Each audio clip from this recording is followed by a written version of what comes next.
Panginoon, salamat sa araw na ito. Sa araw na ito na puno ng pagpapala, puno ng iyong presensya, puno ng iyong tulong, puno ng iyong suporta.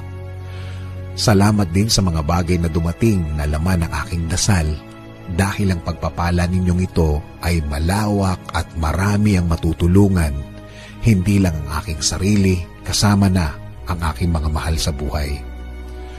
Sa pagtulog ko, Panginoon, alam ko na ikaw ay andyan, alam ko na ako'y iyong babantayan, na bahagi ako ng pagmamahal mo at proteksyon na magiging mahimbing ang aking tulog.